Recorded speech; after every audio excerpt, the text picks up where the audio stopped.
All right, so between the global war on terrorism, September 11th, and Vietnam, there was another conflict. I don't really have that much information on it, but apparently they fought in Iraq before. So actually, I'm being funny here because that's my partner's video 2. Yeah, this is video 2 of 3. My partner here was actually in Desert Storm, and the groundwork for the Pact Act, although the Vietnam veterans, they had been struggling with Agent Orange forever.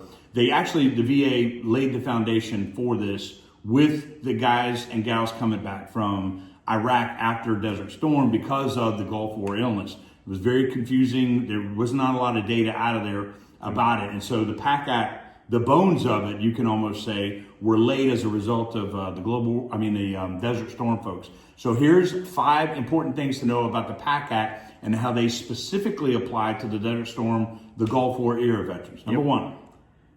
Okay, this one expands presumptive conditions for burn pit and toxic exposure. If some of you who were in the Gulf War came back and you did that questionnaire, do I have any stomach issues? It was a big, long questionnaire. I've seen it on Facebook recently. Somebody posted it on there and said, I filled this out when I came back. So I remember doing that as well. So that's what Tim was alluding to. They did a lot of research on the people who came back from the Gulf War. And so anyway, so this is, in keeping with the Pact Act of 2022, this added 20 new presumptive conditions related to burn pits and other toxic exposures. And this for the Gulf War era veterans, including Iraq and Afghanistan. The VA, there's going to be some overlap here. There will be. Gulf War and so Operation video 3. Enduring Freedom and Iraqi Freedom. Yep. So the VA now presumes certain respiratory illnesses and cancers are service connected, meaning veterans no longer have to prove the exposure caused their illness. The examples of that include the asthma discharged or diagnosed after you were discharged or after you got out of service. Chronic bronchitis, chronic sinusitis, constructive bronchiolitis. Constricted. Yeah. Well, that's my dyslexia kicking in, or my old age. And various respiratory cancers. Big one. So anything in this part of the body that you're having issues with, this kind of covers that, and which makes sense. You're breathing in the toxins, boom. So this is one of the biggest changes for the post 9/11 and Gulf War era veterans. Remember, there's some crossover here. Yep. So, all right, remember, number 2. We're going to make this comment again. We made it during the previous video, is we are not giving medical advice here. We are not actually telling you to watch this video and to go file your VA claim. You got to talk to a certified benefits officer. You should pay $0 for it. What we're doing is we're accredited veteran service officer who's bonded, by the way. And then the other part of that is pay $0 for it. Yeah. Do not hire a claim shark. Yep. Now here, so this is a broader one here. This list keeps growing. So as of this video, as of today, I'm time stamping it. Today's the 17th. No. Oh no. Today's the 21st. 21st. Yeah, 21st of the video. So as of today, this is the list. It expands eligibility based on location, on service location. So the Pact Act expands presumed eligibility for veterans who served in Iraq, Afghanistan, Kuwait, Saudi Arabia, Bahrain, Kuwait, United Arab Emirates, Oman, Somalia, Djibouti, Uzbekistan, Syria, and then the Southwest Asian airspace. Yep. I would say that we probably can drill down into that and the waters around there too. But the clear distinction here, let me make the statement, is the list on va.gov is comprehensive. Yep. They may add and take away. So again, as of the 21st of February, this is the list. Go back and review it. Now, if you've served in any of these areas during the qualifying period, you may now be eligible under the new presumptions. Hey, before we continue, don't forget to like and subscribe to the video and hit the notification bell so that you get more content like this. Yep. Number 3, it strengthens Gulf War illness recognition. Yes. This law builds earlier Gulf War legislation by recognizing undiagnosed illnesses and medically unexplained chronic multi-symptom illnesses, or MUCMIs, whatever. MUCMIs.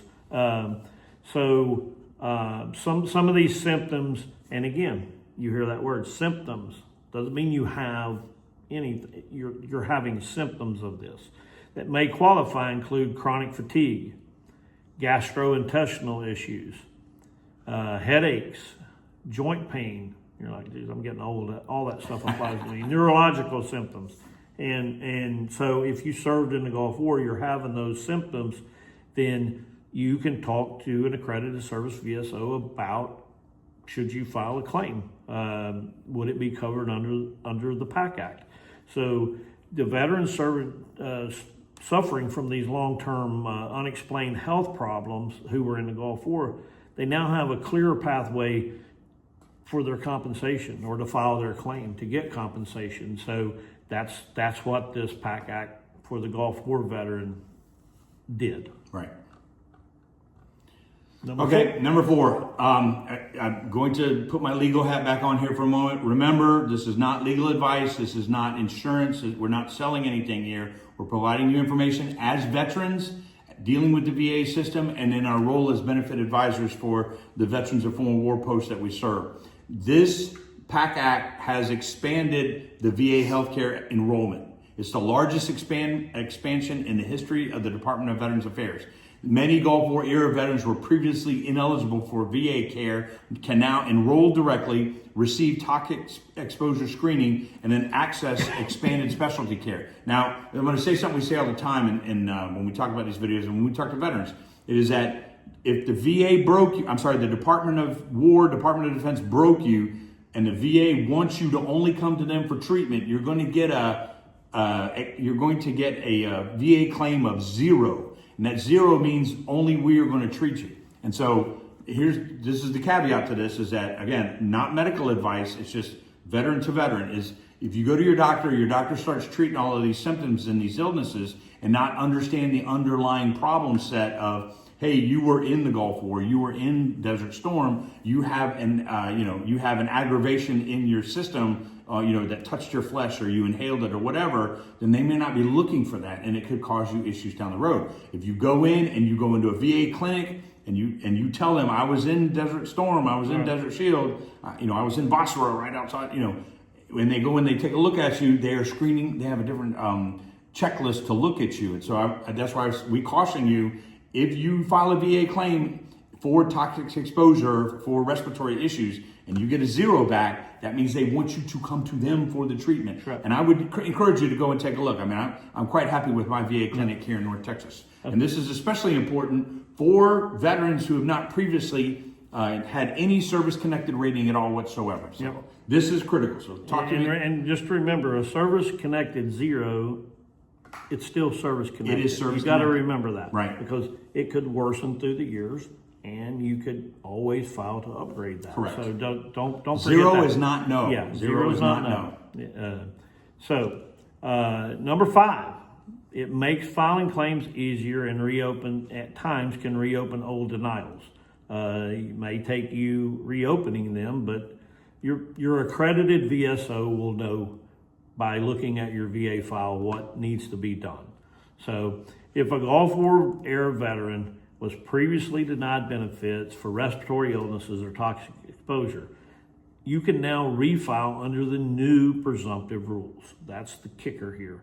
Pact Act open up that. The burden of proof is reduced, and sometimes can be no burden of proof. You were there in the area, you have the condition, that's it. That's your proof. Some may qualify for backdated compensation.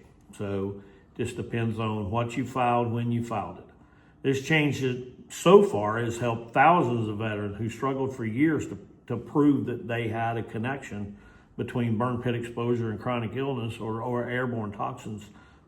It's helped them to earn their benefits. So let's make sure that you can claim them now. Right. You have that ability. So make sure you get out there and do this. So again, like I said last time, let's land it. All right. This is yours. This is not us. We are providing this information because we've experienced the headaches. We're both rated veterans receiving VA benefits. We both get treated at a VA clinic. This is information for you to chew on from fellow veterans, not trying to sell you insurance or file your VA claim for you at a cost. We're just helping inform you. Everything that we've just mentioned came from the VA's website. It is derived from our experiences. So please contact us here in North Texas, if you're in North Texas, and check us out. Come in, have us. We will put you in contact with an actual accredited veteran service officer who's bonded and can file your claim, and they'll walk you through the process, and hopefully we'll have prepared you for that procedure. So thanks for watching us. If you're a veteran, a family member of a veteran, or somebody that wants to learn more about the VFW, I hope we've get in here, and I hope we helped clear the smoke and what it means to belong here. This is, it's not a canteen here in Denton VFW. It's, we're 21st century, but we're also very much immersed in the claims process and helping veterans navigate the VA system. We also have big things on the horizon for this month. If you're a high schooler, I want you to come in and check us out. On Thursdays, we have tournaments that are watched on our Discord page. The Discord page is in the link below. By Division I schools. We're calling it an Esports Combine. This is an opportunity for you to get looked at by a college that's trying to recruit NCAA scholarship recipients to their program. All right, this last one's only for the brave. 1 week. Oh yeah, that's right. 1 week from today. That's right. Yeah. 1 week from today, next Saturday. That's right. February 28th, we're jumping in our swimming pool. We've got a beautiful swimming pool here in Texas. The weather's holding right now. It could be 14 degrees. It could be 80 degrees. It's North Texas. Whatever it's going to be, it's going to be. Either way, we're jumping in the swimming pool. We'll throw ice on you. Yeah, we'll throw ice. We've got hot chocolate for the kiddos when you get out. We got a fire burning. Moms and dads, we got hot chocolate and something a little bit extra. But we're going to do that at noon. It's going to close out a great recruiting month for Tim and I as we push this thing across the finish line. We're really looking forward to it. The flyer is down below. And as always, sir, we appreciate you watching.